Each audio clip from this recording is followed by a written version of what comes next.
네, 이번 시간에는 색칠하는 경우의 수인데요. 이 부분의 개념은 앞에 있는 일렬로 세우는 경우의 수랑 비슷합니다. 근데 개념이 한 두 가지 정도 있는데 그게 전혀 다른 개념이 아니고요.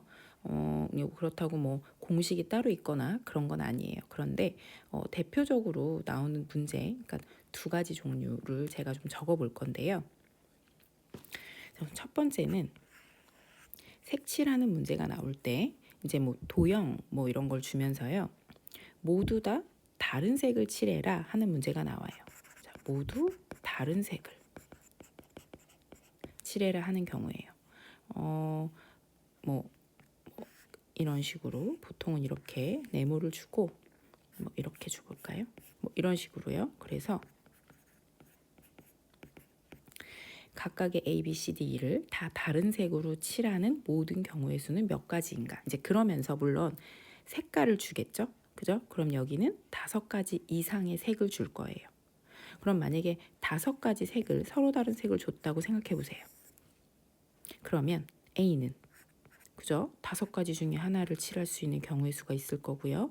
얘는 모두 다른 색이어야 되니까 A에 칠한 건 못 칠하는 거예요. 그럼 얘는 넷 중에 하나 칠할 수 있고, 그죠? 4가지 색 중에 하나 칠할 수 있고요. 얘는요, 그죠? 3가지 색 중에 하나 칠하죠. A, B에 있는 건 못 칠하는 거예요. 왜냐면 문제 자체가 모두 다른 색으로 칠하라고 했으니까요. 얘는 남은 둘 중에 하나, 얘는 마지막 하나 해서 얘네도 요렇게 해요. 네, 그래서 이게 모든 경우의 수가 되는 겁니다. 자, 이런 문제가 있고요. 두 번째는 뭐냐? 같은 색을 칠해도 되는데 이웃하는 영역은 서로 다른 색을 칠해라. 영역은 서로 다른 색. 자, 위에 있는 그림 똑같이 생각해 보시면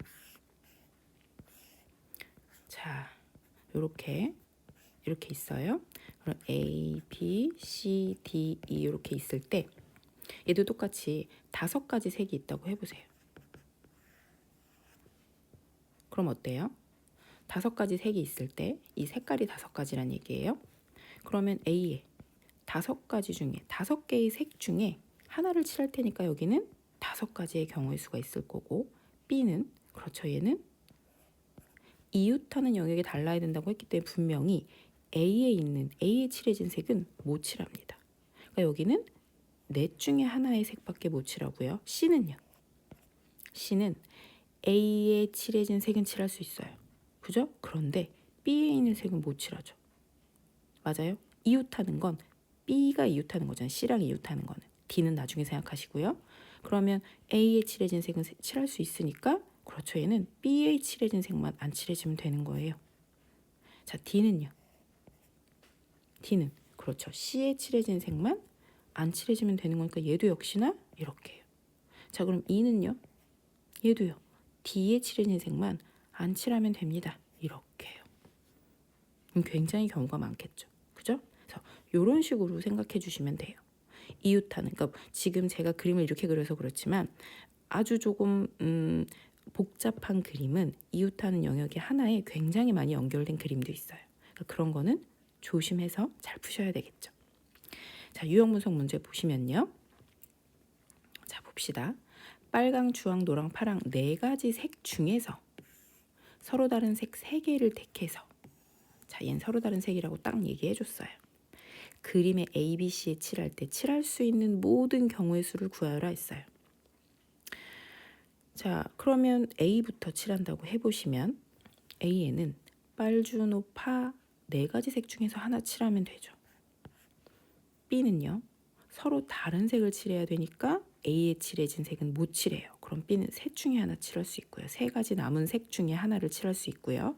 C는요. 그렇죠. A, B에 칠한 색은 못 칠합니다.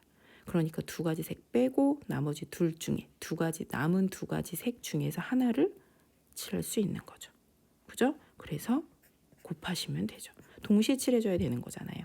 네, 그래서 이 문제의 답은 24가지가 되고요. 1번입니다.